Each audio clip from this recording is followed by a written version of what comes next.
Hello and welcome to Notcast 244. I'm never going to run out of records. That's not strictly true.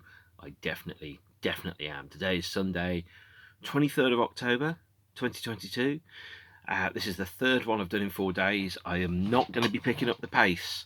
I just have some time and have some bad television I don't want to watch. So I'm here talking about Metallica's eighth studio album, released in 1998. The live record as well, and a whole bunch of extra stuff. It's time for Garage Incorporated by the Metallicats.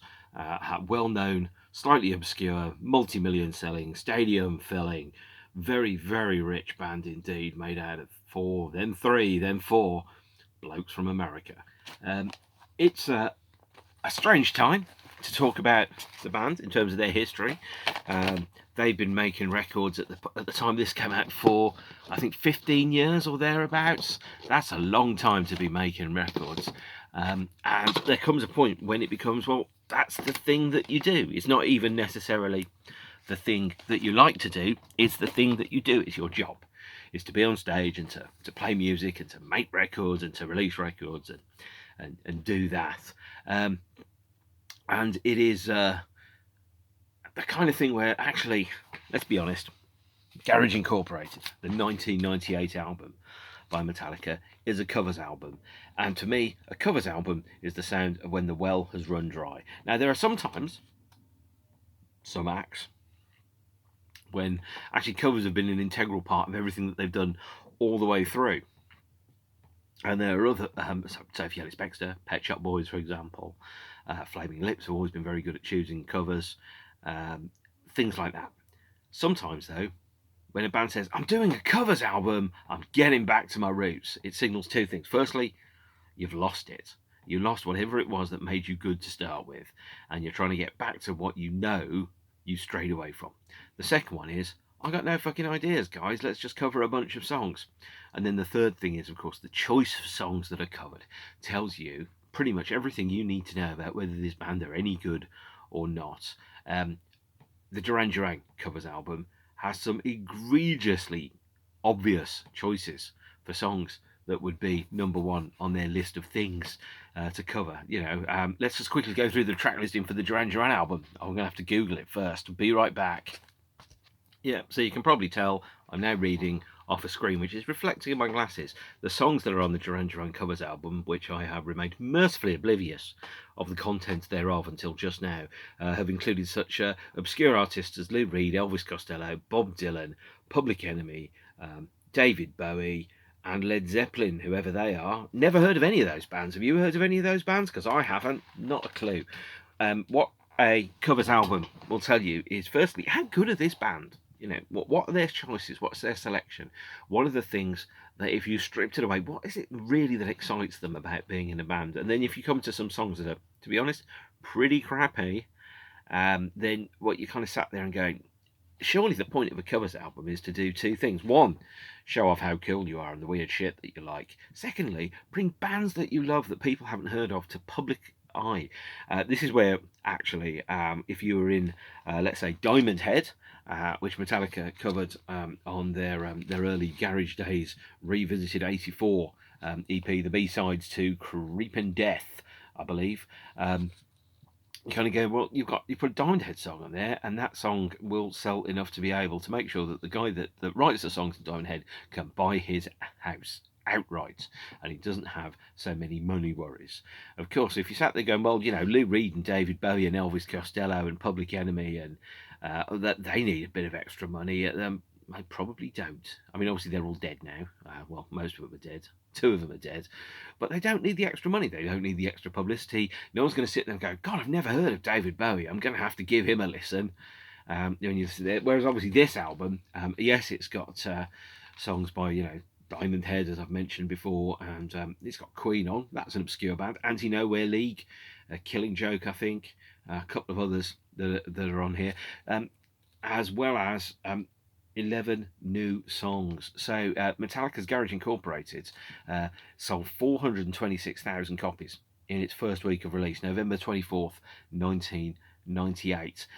That's still a big number of copies, but it's also a substantial dip down from the 30,000 million copies that the Black Album sold. And as you will know when I talk about Guns N' Roses' cover version album, I will be equally unforgiving about some of the choices. So Garage Incorporated, I think, was a double whammy. The first one was a way of putting back into press and making publicly available songs that had been B-sides of singles which people just simply couldn't get anymore. Now, if you'd been kind of like me and you've been buying 12 inches as you went along, then you had those songs. But if you hadn't, by the time you got to 1995, for example, copies of Garage Days revisited were quite expensive to get. The CD copies were obscure and difficult and unaffordable sometimes and had been deleted. Some of the other ones, Am I Evil and Blitzkrieg on the Creeping Death single, were only on a now 10 years old CD single, which you could only import from Europe, for example. And these were difficult songs to get and difficult songs to keep. And in many countries, the CD singles weren't released. Some of Metallica's singles were only released in the UK in some of the formats, which means that some of the songs which the band were playing, you couldn't officially buy or could never have officially bought in various countries.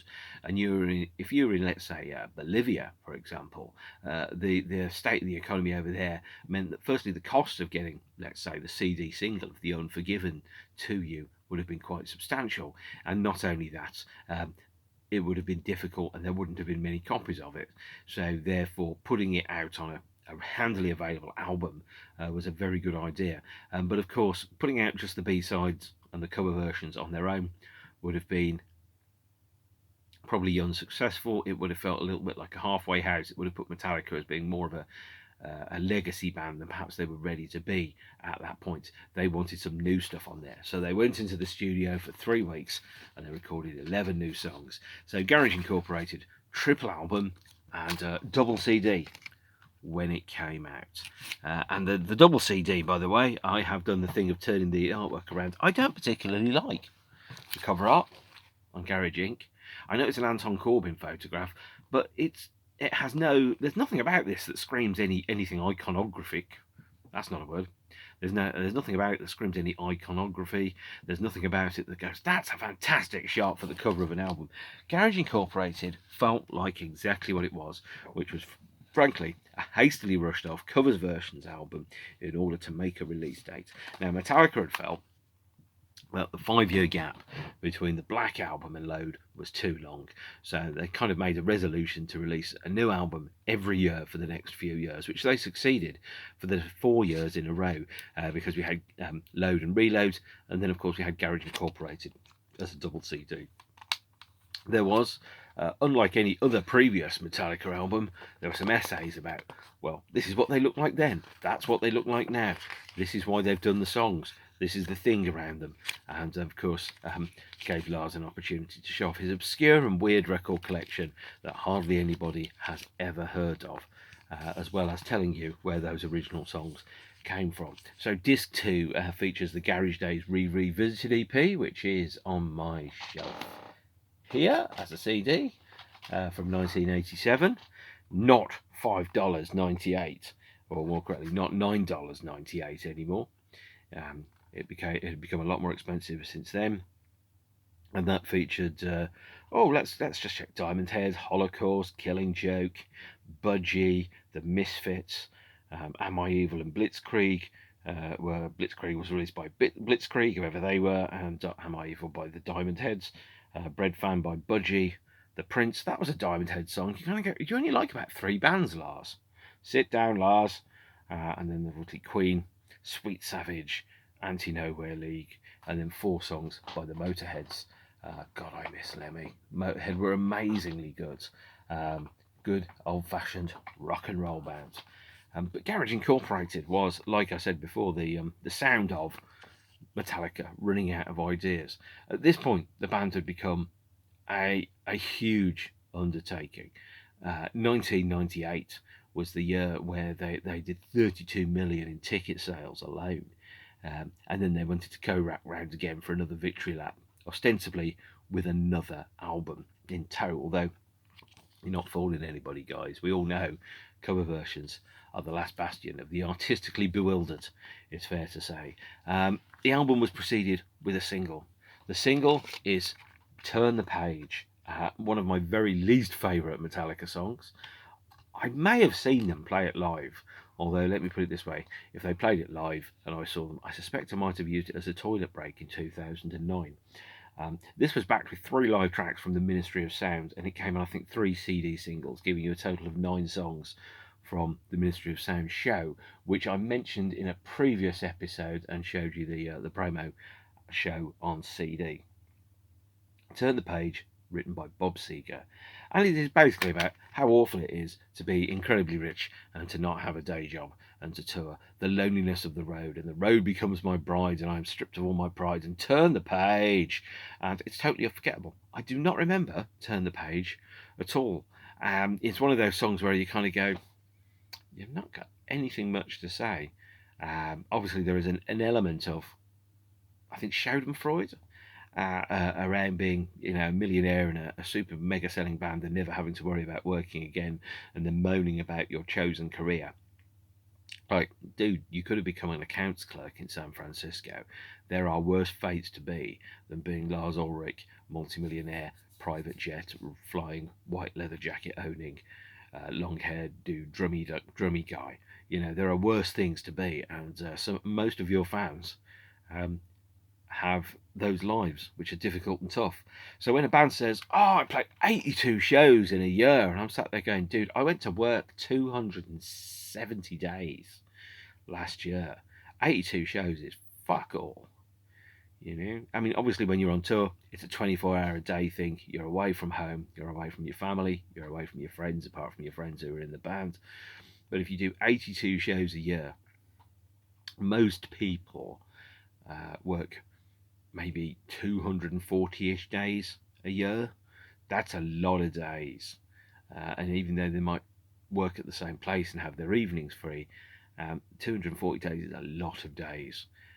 When someone says, well, I worked a third of that and I got paid, 20 times more than you did, it's like, no, I'm not being vastly sympathetic about this. So Turn the Page is one of those dreaded cliched songs that tells you that being in a band is bad indeed. In fact, I think the cover of the next single, Whiskey in the Jar, has it just has reviews of the Garage Incorporated album, as opposed to reviews about how terrible and honkingly daft the song Turn the Page is. It does also, by the way, feature a sheet that shows you all the potential album titles that we might have had for Garage Incorporated.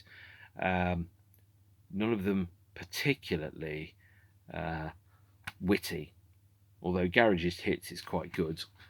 The rest of them not so good. The Garage Remains the Same is hardly, the wittiest of titles. Garage Incorporated, of course, taking its name from the Damage Incorporated song that's on Master of Puppets, that little-known, little-selling album that at the time that it came out, the band were playing to 3,000 people, which is, now people the popular narrative will tell you that Metallica were always destined to be absolutely huge, and through Road Dogs they just toured and toured and toured and made it, and that's absolutely not the case. The band got up to a certain level by touring. They got up to maybe theatre size, Hammersmith Odeons, Birmingham Odeons, those type of places in the UK, but it was One and the radio play that went with Enter Sandman and The Unforgiven, Nothing Else Matters, the Black Album. That was the stuff that turned them into a stadium band. So the version of Metallica that exists in my mind, the theatre thrash band of the 80s, doesn't exist. Hasn't existed for over 30 years. And I have to remember that actually Metallica are now a stadium rock band, which is pretty bizarre when I think about it. But not in a critical way. It's just my brain tells me that arenas are as big as they get, and they happen to be playing stadiums by mistake. No. So Garage Incorporated, yes. First single, Turn the Page, back with live tracks from the Ministry of Sound. And the album itself has 10 new recordings that were recorded in the summer of 1998 in a 3-week gap from the tour. So let's go through what those 10 songs are, and are they any good or not? Well, the short answer is yes, they are, and no, they're not at the same time. We have Free Speech for the Dumb is the first track, which if I remember correctly might be a song by, is it Crass, I think? Let me just quickly check and see who did it. Oh, Discharge. And the last song on the album as well, which bookends it, is also The More I See, The Less I Know, also recorded by Discharge in the 80s. A British post-punk band, I think they were, and those two songs are bangers, which the band have hardly ever played live, which really kind of confuses me. We then have It's Electric as track 2, and It's Electric is it's totally cromulent, but it's not amazing. Originally released by Diamond Head in 1980. But again, it's one of those songs that you listen to and you go, you're not varying the sound at all. So all the songs that are covered on this album, Diamond Head, Black Sabbath, Bob Seger, The Misfits, Merciful Fate, Blue Oyster Cult, Thin Lizzy, Lynyrd Skynyrd, Discharge, they all tread very, very closely to the original template. So there's no radical reinventions. There's nothing like when the Flaming Lips do Can't Get You Out of My Head, or Pet Shop Boys do Always on My Mind. There's nothing of that makes it sound like it's always been a Metallica song. Or more correctly, the original is so close to Metallica in style that you don't need to hear Metallica doing a cover version of it. The band haven't done anything with the arrangements. They haven't changed the structure. They haven't said, well, actually, we'll do an acoustic intro and then we'll go banging. It's full-on banging. They've done nothing apart from learn the records and play the versions of the records, but through they've added very little creativity into the whole thing, with the exception of the Merciful Fate medley, which is track 7, and is fantastic. I wish they'd play it live more often. We've got Sabra Cadabra, which is by Black Sabbath, a band I have a complicated history with, because I grew up in Birmingham in England in the 70s and 80s. Black Sabbath were a 70s Birmingham rock band that conquered the universe, and so to me Black Sabbath were always in my mind a somewhat weird local band, because I would see them in rehearsal studios, I would see them in pubs, and the version of Black Sabbath that existed in 1989 when I got into music was the version of Black Sabbath that was on, I think, its 6th bass player and its 4th singer. It was in the Tony Martin era, maybe the 6th singer actually, maybe the 10th drummer, and Tony Iommi being the single unchanging part of it, like God's unchanging hand, the central axis around which the world of Black Sabbath would revolve, to the point where, Ozzy was a metal clown that was a sad sack of a man in the Decline of Western Civilization Part 2, the metal years, and Tony Iommi was trying doggedly to keep Black Sabbath going, and the revolving cast of sleeper blokes around him was generally just bringing up a poor harvest. So to me, Black Sabbath of 1973 were a band that had been devalued by what had happened since then. Sometimes bands need to know when to split. Some bands know, some bands don't. Metallica have had their ups and their downs, it's fair to say. In terms of creativity, this period is probably the downest of them, if that makes sense, because I bloody love Saint Anger, and I don't care who knows it. I think Saint Anger's phenomenal records, but Garage Incorporated, absolutely not. And then we've got track 4, Turn the Page. Not a great Metallica song at all, as a rich bloke tells you about how terrible it is for him to be staggeringly rich and to bang a different broad every night while smoking cocaine off a supermodel's backside or something. I don't know. It's crap. Sorry, there is nothing as alienating as a guy telling you how terrible it is to not have a day job and be staggeringly rich. Know your audience, fellas. Obviously Bruce Springsteen does that thing where he pretends he's a blue-collar guy that's been working in a factory since the dawn of time, and the guitar is his machine, and the songs are his vehicles, and the hands are his tools, and he chills out the song out of nothing or something. That's almost wrong, actually, is to pretend that you aren't that guy. But at the same point, to say how terrible it is not to have a day job when your whole audience, 99% of your audience, has day jobs is pretty weird, really. I think I don't particularly like it, put it that way, but I'm nothing if not judgmental. And then of course we've got Die Die Die Die Die, my darling, originally released by the Misfits in 1984 with the Glen of Danzig, the original Misfits, I believe. I love Die Die, My Darling. It's a great song, silly, daft, and one which the band have played back to back with Creeping Death many, many times. Track 6 is Lover Man, cover version of Nick Cave and the Bad Seeds, released in 1994's Let Love In album. And Let Love In is a fantastic record, not my favourite Bad Seeds record, but it's a really good album. And the fact that somebody somewhere was open-minded enough to do something that wasn't a straightforward 100% down the line cover version of a relatively rare rock classic showed that perhaps there was something a little bit more going on in Metallica than perhaps you'd originally have thought. I would have loved there to be a more diverse range of thought in this album than just rock covers, really. I would, on the other hand, nobody wants to hear Duran Duran doing 911 is a joke, so of course we have to do what we have to do. But having Nick Cave's Lover Man on there, it makes the album a little bit better. Lover Man was also covered by Martin Gore from Depeche Mode on Counterfeit 2, released in 2003. And Lover Man is by no means the best Nick Cave song. By the way, the best Nick Cave song is People Ain't No Good, and then God Is in the House. But there are always good Nick Cave songs. Lover Man is just one of many. But really, it's exactly the same, just, fuzzed up with the guitar a bit. And James telling you that he's going to love you all night long or something, kind of like a distinctly threatening AC/DC. Track 7, Merciful Fate. It's the best song on this album. It is an 11-minute medley of tracks by Merciful Fate, who are some kind of Scandinavian black metal band, including Satan's Fall, Curse of the Theros, A Corpse Without a Soul, Into the Coven, and Evil. Unambiguous. I think Merciful Fate is great. I mean, I listened to this album in 1998 and I was like, thank God they aren't doing crappy blues rock. Of course, track 10 is a cover of Lynyrd Skynyrd. So how long that thought stuck with me? Not too long. Track 8 is Astronomy by Budgie. Completely forgettable. To be honest. Track 9, oh shit, it's Whiskey in the Jar by Thin Lizzy. And I know lots of people love Thin Lizzy, and lots of people who I respect love Thin Lizzy. And I think the concept of Thin Lizzy is great, but Whiskey in the Jar it's a fucking wonderwall of Thin Lizzy's existence. And there are other better songs by Thin Lizzy. I think there's one called Breakout or something. That's probably better.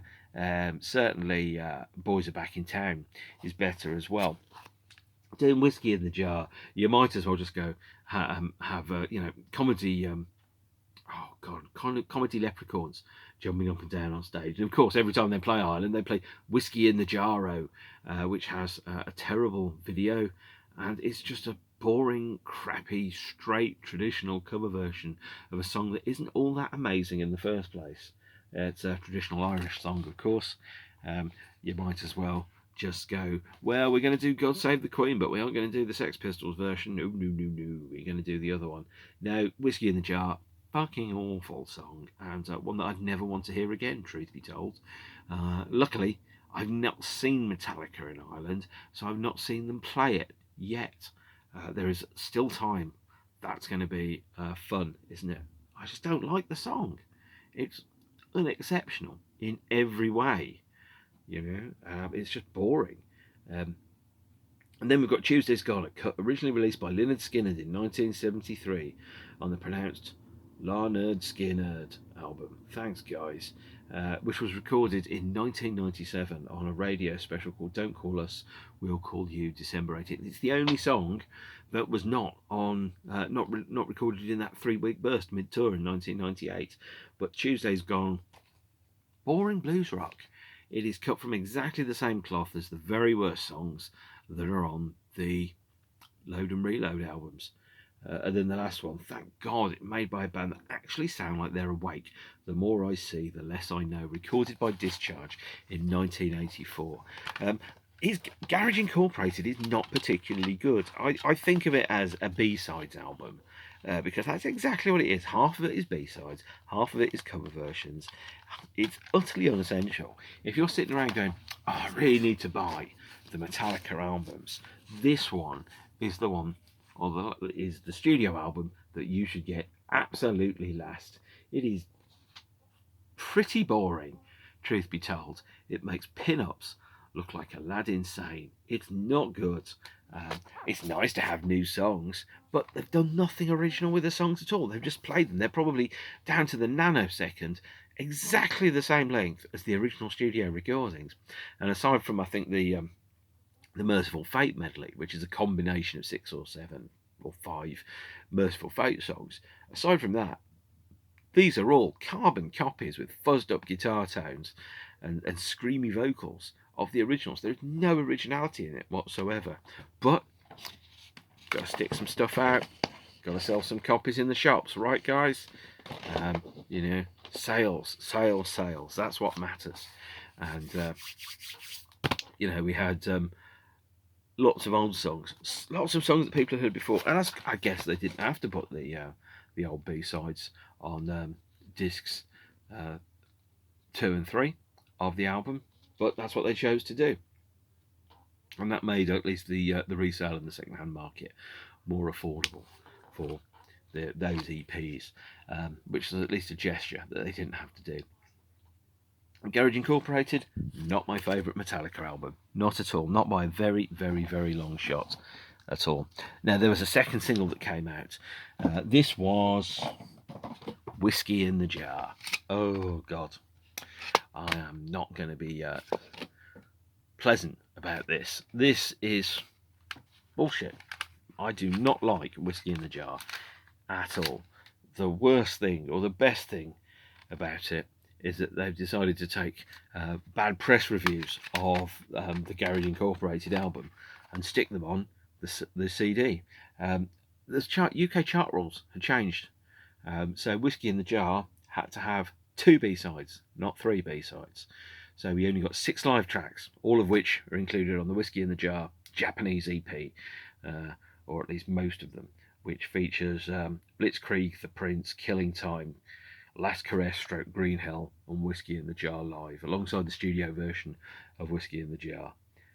Not included on the Japanese EP, for a reason I cannot possibly explain, is the Small Hours, which is on this CD single. So even if you have the Japanese version, you still need to get that CD single. And these are taken from live tracks recorded at the Roseland Ballroom in New York on November the 24th, 1998. That was the day that the album was released. And Metallica did a 5-date short tour in small venues to plug the album. They played nothing but cover versions. They were supported by a Metallica covers band. I think they were called Battery. And they played 5 shows, and they were broadcast on local radio or syndicated radio. One of them was broadcast on MTV and was released as this bootleg DVD live covers. So this is New York, Roseland Ballroom, November 24th, 1998. If you're into Metallica bootleg DVDs, this is a good one to get. If you're not, it's on YouTube for free. And there was also a show in Detroit that was broadcast on the radio, which is on circulating around, but didn't make any other B-sides. The band was still doing promo. There's the Garage Incorporated promotional press pack interview CD, which I picked up for a couple of quid many years later. They figured nobody would be interested in a Metallica interview. I was that nobody. And the band then went back out on the road and toured again, extending around for a second trip around the US, parts of the world that they'd never been to before as well. So they went and played in Chile, South America, which was entered in this fan club EP.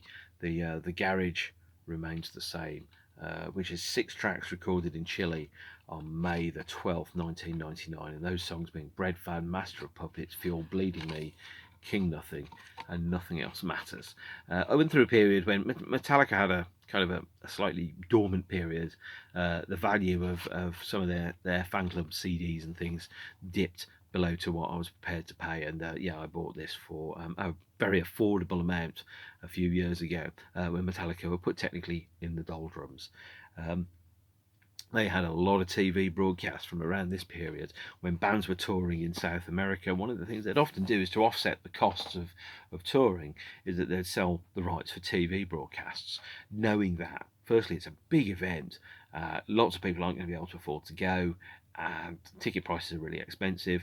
You know, if you're very few bands play mid-sized venues in South America, it's either clubs or stadiums. There's very little in between. I don't think there's much or anything in the way of arena shows in South America. So, for example, if you think about a band that plays in South America, such as U2 in 2006, Coldplay, Metallica, Guns N' Roses, that's where a lot of radio broadcasts, TV broadcasts, and thus bootleg releases come from.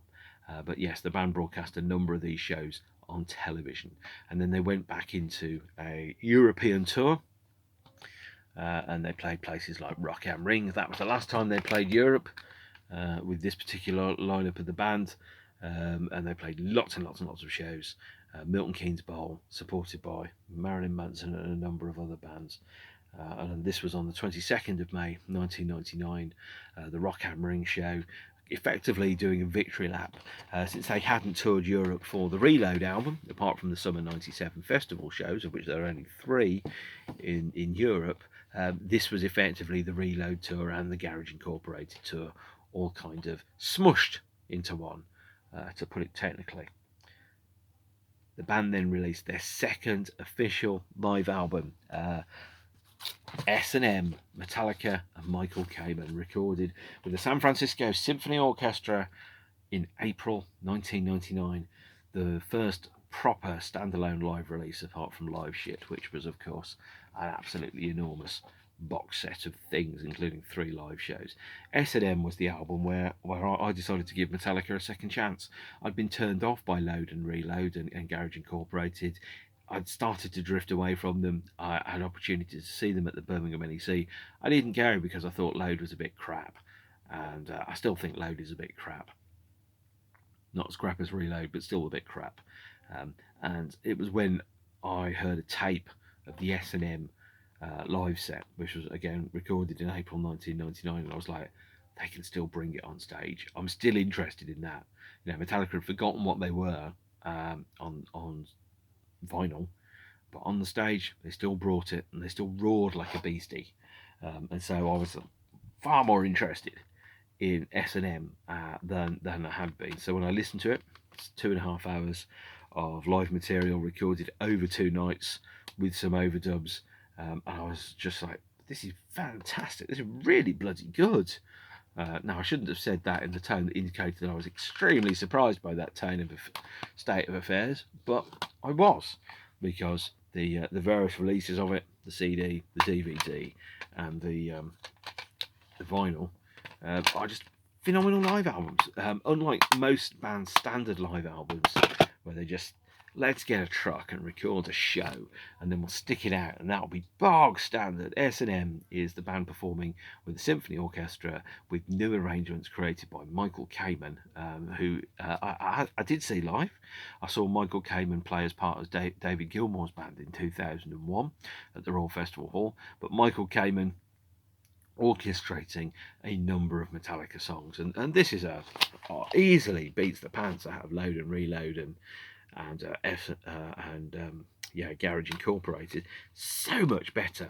It felt though that it was a little bit of a kind of like almost not a victory lap as such, but it was an attempt to reclaim the band, because the band kind of probably felt that with Garage and Load and Reload is that they drifted very clearly quite a way away from the Metallica template and what people were expecting of them.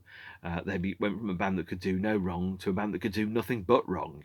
And so this live album, and it worked completely, was probably a quite cynical, transparent attempt to reclaim the band's existence and identity and go, these guys still bring it on stage, which they absolutely did.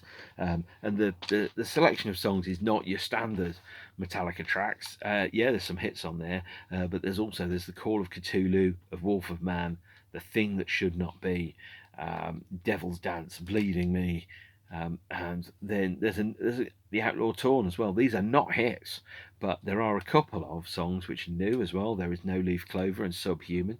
And in terms of hits, you've got Master of Puppets, Fuel, The Memory Remains, Hero of the Day, Nothing Else Matters Until It Sleeps, For Whom the Bell Tolls, which was never a hit, Wherever I May Roam, Sad But True, One, Enter Sandman, and one of my very favourite Metallica songs, Battery, which I've seen them play live quite a lot. This is a great live album. I was overjoyed to hear it because I'd started to drift away from the band, and I was kind of thinking, am I still a Metallica fan? I don't actually know. And then S&M came out, and I most definitely was. So undoubtedly there will be a box set of Garage Incorporated, which will feature some live stuff, and there'll be a box set of S&M that features the 2 individual shows as well as the composite show.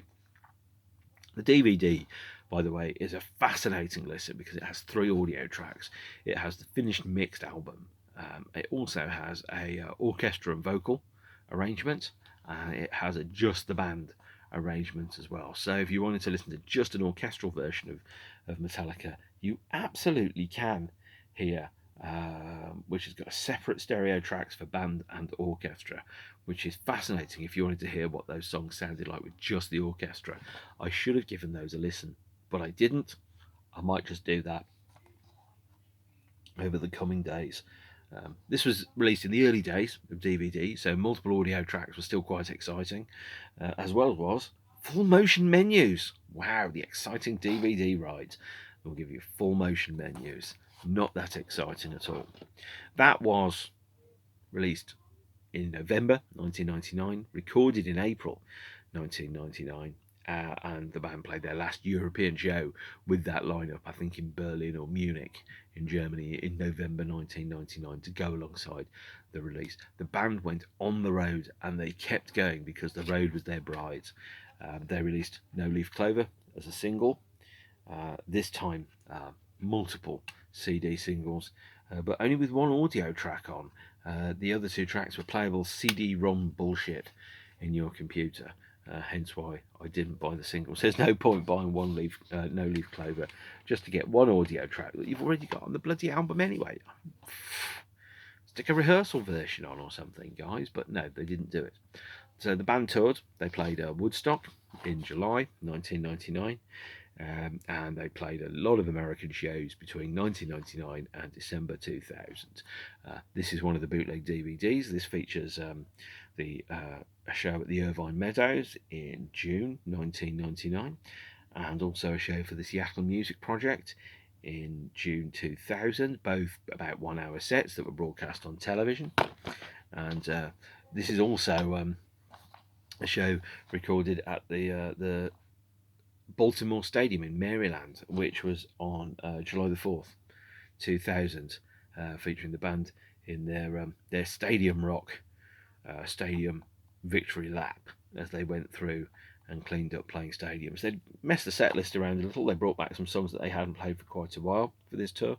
They added No Leaf Clover. They did a medley of Master of Puppets and Sanitarium, and they added a new song, the last song recorded by this lineup of the group. The song that I think really changed the band's lives in many ways, good and bad. It's the only Metallica single, or more correctly, it's one of the Metallica singles that wasn't released on vinyl.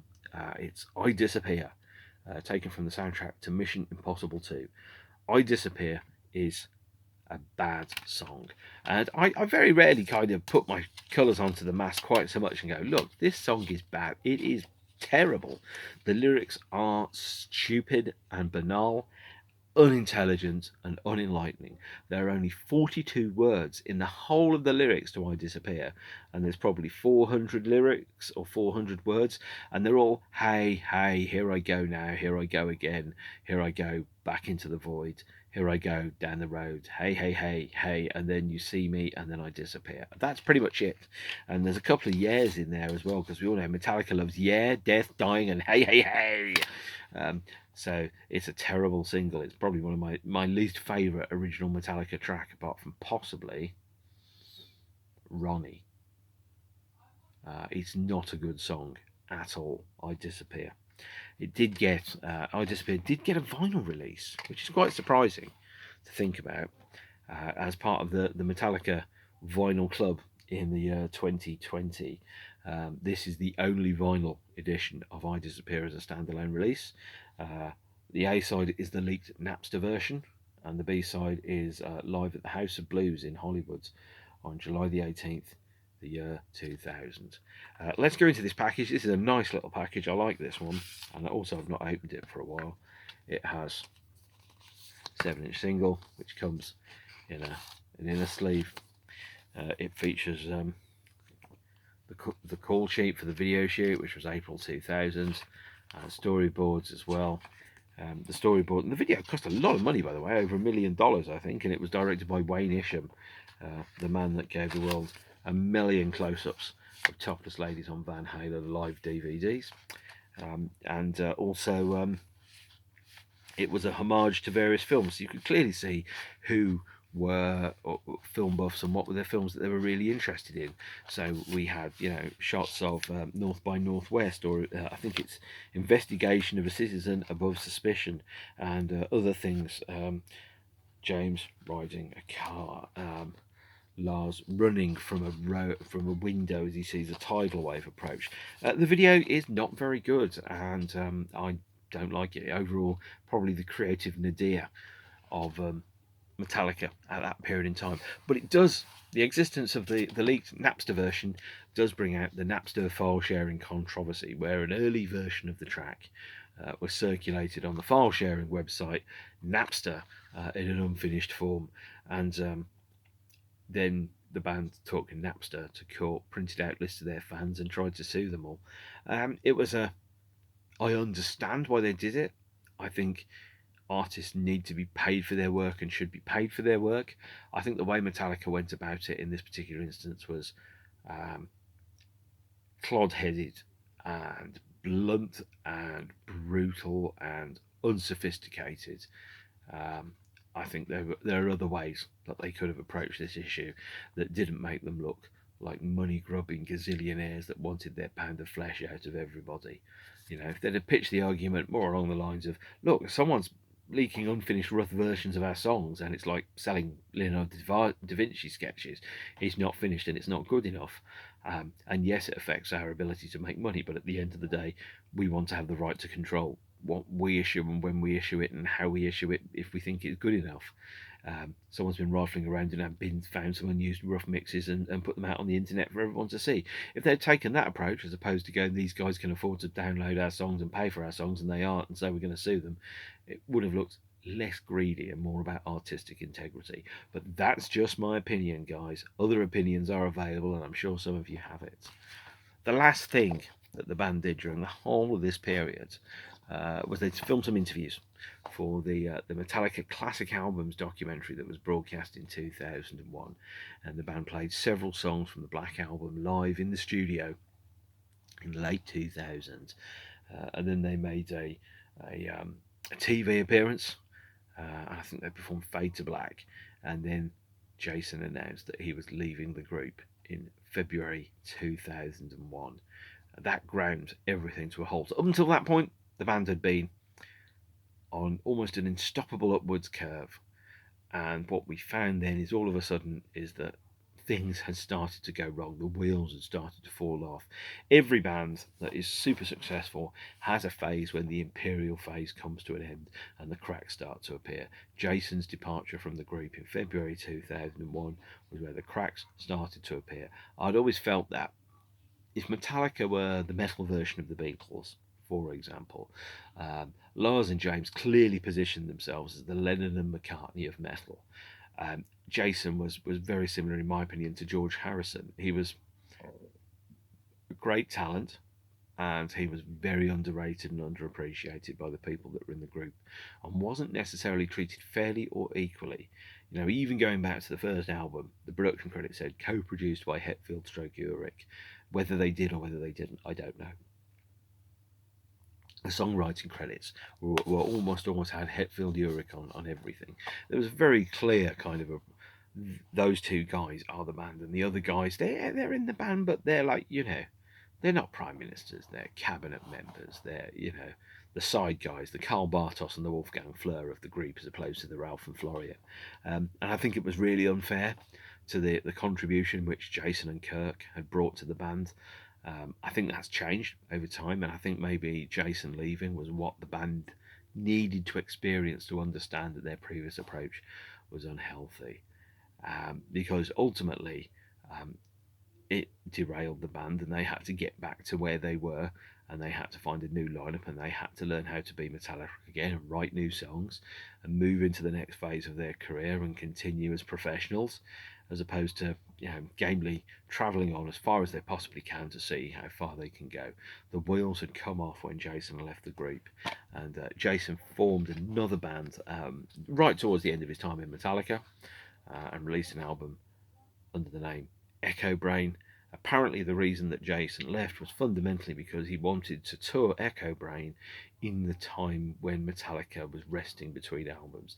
And bearing in mind, it was very difficult for Jason to get a foot into the writing hold of the group. It was very clearly Hetfield and Ulrich were the writers, so Jason and all of his riffs were probably going unused, and then he decided he was going to take a different angle. Echo Brain sound nothing like Metallica, but nonetheless, once James had heard about Jason recording an album under the name Echo Brain, he decided that he was going to put his fist around it and stop it. The band's management were very supportive of Echo Brain until James told them the band's management weren't supportive of Echo Brain, and that was when Jason decided that he had to leave. And that was the end of that. That is Metallica's 8th studio album, Garage Incorporated, and their 9th album, the live album S&M. Stay beautiful, take care of yourselves and each other, love you lots, well, a fair bit anyway, and I will see you all soon. I will post lots of links down there to lots of live stuff, and in the meantime, stay beautiful. See you later. Bye.